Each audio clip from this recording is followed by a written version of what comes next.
So'sam былай деп жазыңыздар. Тағысын солай. Тағы солай кете береді. Яғни f(x) тең болады f2 көбейткен немене? x2. f(x) тең f2 деп солай кете береді. Тағысын солай кете береді деймізде. Тағысын солай деген дұрыс па? Енді тағысын солай тағысын солай кете береді.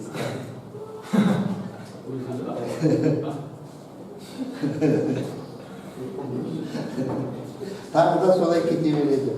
Осыдан табамыз дейді. Осыдан табамыз. X тең f1 x1 плюс f2 x2 плюс f3 x3 плюс fn xn bölüngen değer.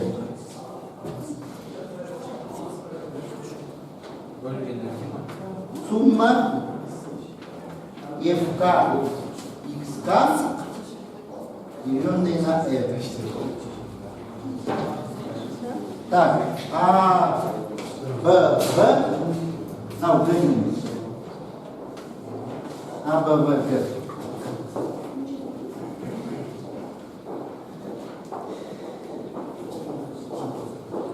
Ал мен мынаны өшіру керек, тез жазыңыздар.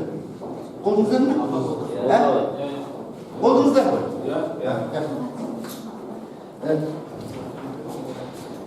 Ары қарай жазыңыздар. Енді деміздер, енді.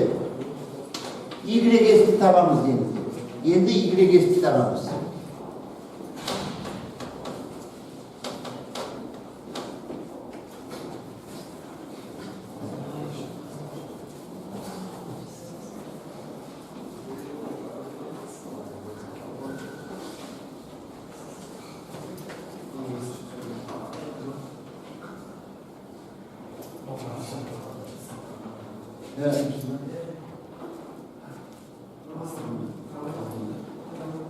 Былай деп жазыңыздар. Y-ді табу үшін моментті O X осына байланысты есептейміз деміздер. Моментті O X-ке байланысты есептейміз.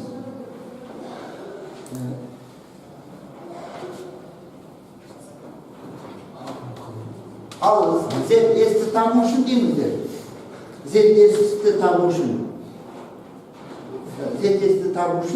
былай деп жазыңыздар. Барлық күштерді Z-ді табу үшін барлық күштерді OY осіне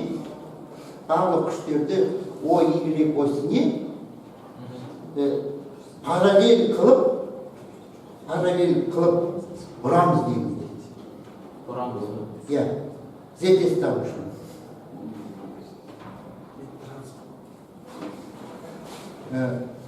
Суретте олар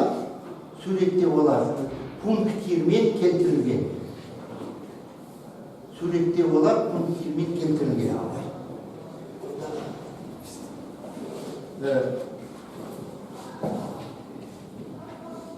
Енді осы күштерге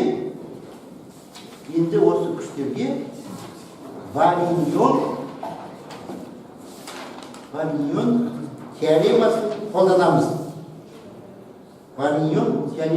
қолданамыз. Сонда болады.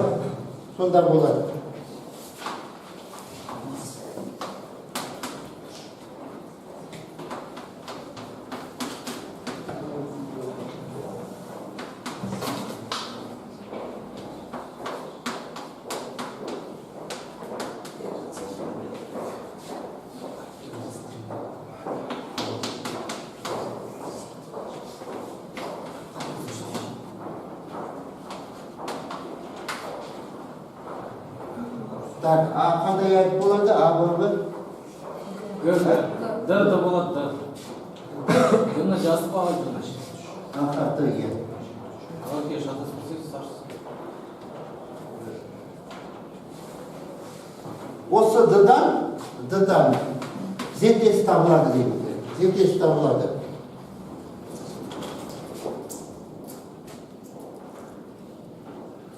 Айтқандарымызды қорыта келе жазамыз дейміздер. XS FK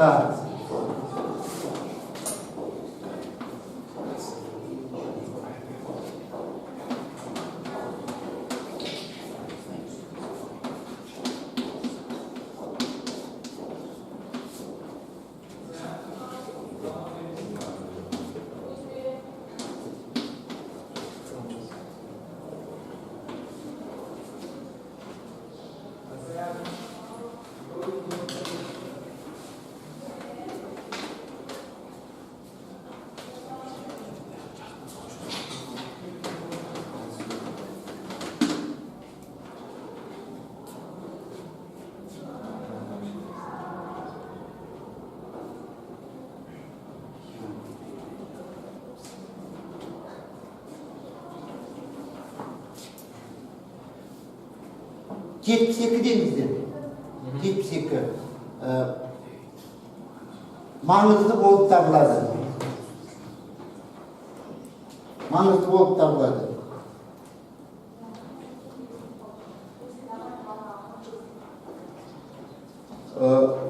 Осыдан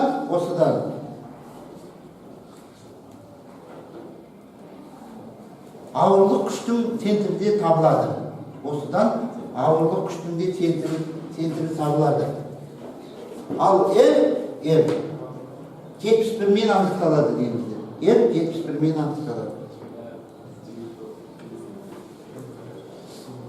Так, енді тәтімізді қай бетке келді? 119. Жаңағы бетте 119 дейміздер. 119 бетте параграф 53-тің дейміз. Мен осы бетті де, сосын параграфты де, қай бетте қандай параграф айтылды, кітап бойынша айтып келемін. Себебі ертең сіздер өздеріңіз осы кітапты үйлеріңізде, немесе басқа жерде осыны қайталап жаттыққан кезде оңай табу үшін. Параграф 53 былай деп аталады. Қатты дененің ауырлық центрі.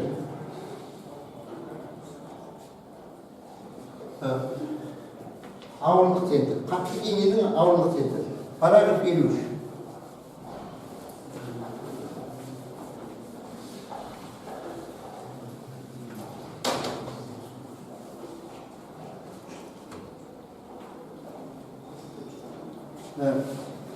Енді ауырлық күш дегенді еске түсірейік. Ауырлық күш деген не? Мектептің физикасын еске түсірейік.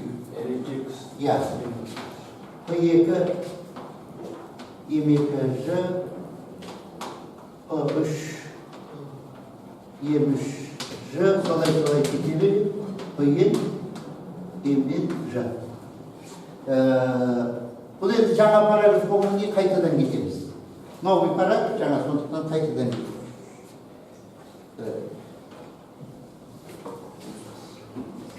Қорытынды ауырлық күш қалай болады? Қорытынды ауырлық күш мынау жеке ПК-лардың қосындысы. 73.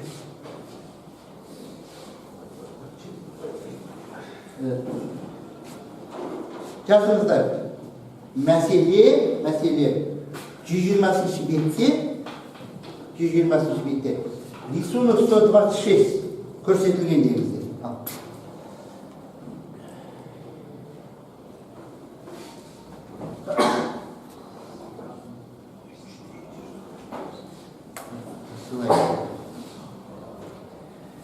Енді бұл жаңағы алдындағы айтылған материалға біз қарасақ, мынау дереу түсінікті бола кетеді сіздерге. Әлгі аса соншама тәптіштеп бұл жерде әлгі көп сөз қылатындай ештеме жоқ, бәрі түсінікті. Сондықтан осы жаңағы ауырлық күшінің формулаларын Жазайық сразу. XC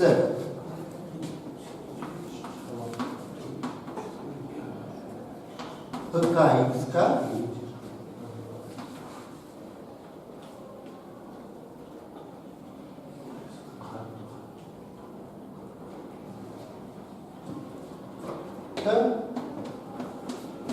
YC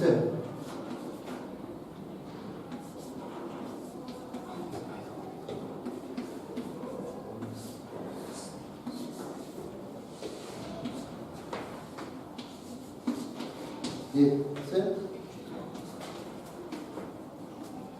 ПК ZK 74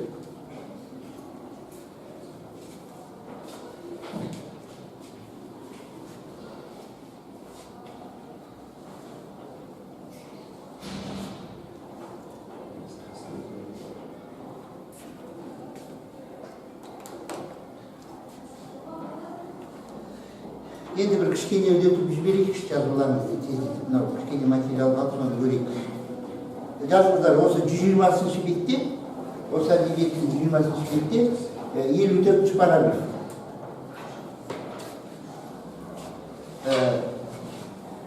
Енді екі жұмыс қылмай осы оригиналында оқи салайыншы, былай деп айтылған. Координаты центров тяжести однородных тел. Параграфтың аты жазыңыздаршы. Координаты центров тяжести однородных тел. Однородных тел.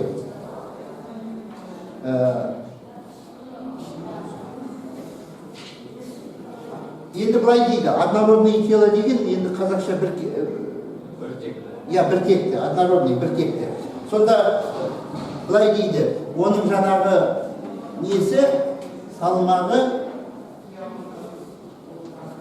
гамма ВК.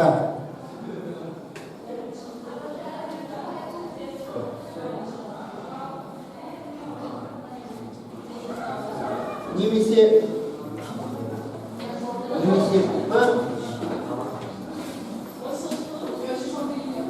қайтадан бастаймыз. Мынау жаңа формула.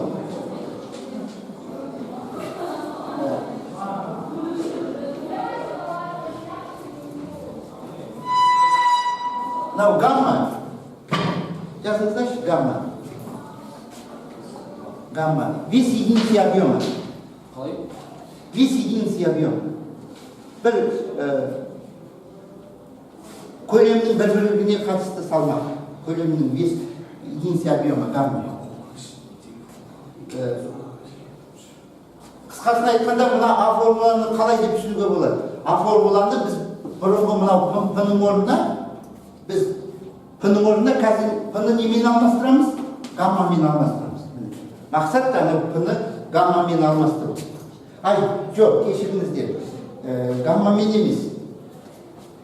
П-ны немен алмастыру? Көлеммен, иә, көлеммен алмастыру. Сонда былай болады дейміздер.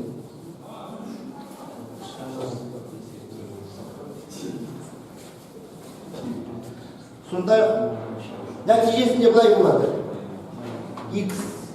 XC сумма ВК XK бөлінген В-ға YS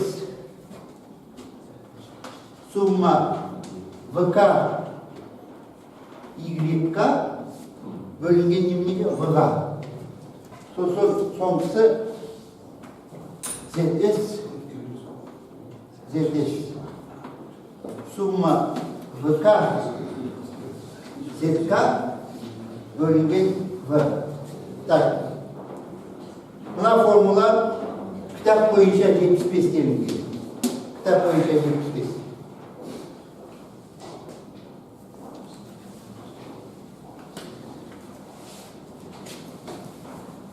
Енді соңғы екі формуланы жазамыз, сонымен бүгінгі материалымыз бітеді. Үлгереміз қазір. Кішкене тездетіп жазып жіберсек.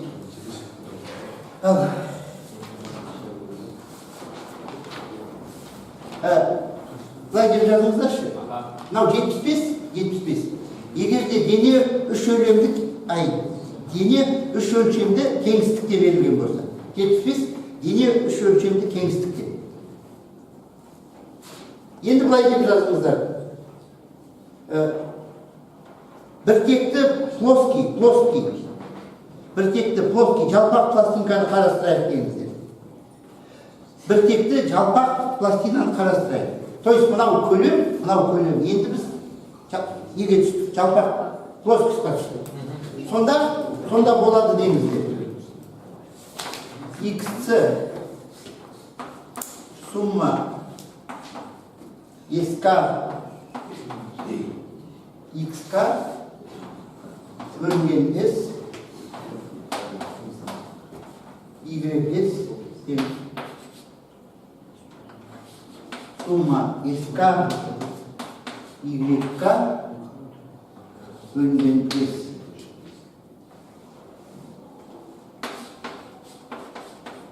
Жетпіс алты немене сонда? 76 плоский жалпақ пластина дейміздер. Плоский жалпақ пластина. Мынау есілкөл. Осы пластинаның жалпы ауданы дейміздер. Жалпы ауданы. Ал мынау SK жеке бөлшек аудандар дейміздер. Мынау пластинаның жалпы ауданы общий. А мынау жеке бөлшек аудан дейміздер. SK. Қазыңыздар ма? Так, енді соңғы формула былай дейміздер. Тонкий чуха пластинаны қарастырамыз дейміздер. Тонкий чуха пластинаны қарастырамыз дейміздер. Яғни неше өлшемді пластина? Жоқ, біреу, тонкий чуха. Яғни бір өлшемді деп қойыңыздар. Ұмытып қаласыздар кейін. Яғни бір өлшемді. Мынау екі өлшемді кетті уже, бітті. Екі өлшемді қарастырып болдық. Тонкий чуха пластина бір өлшемді дейміздер. Сол кезде болады дейміздер. XS сумма LK XK на L YS сумма LK YK на L ZS сумма LK ZK L 77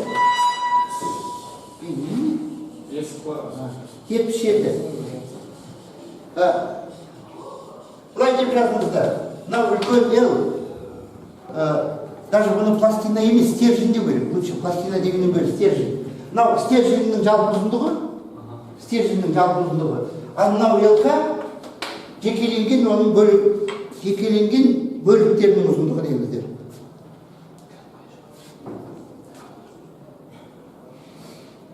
Мен жақсы, нормально үлгердім.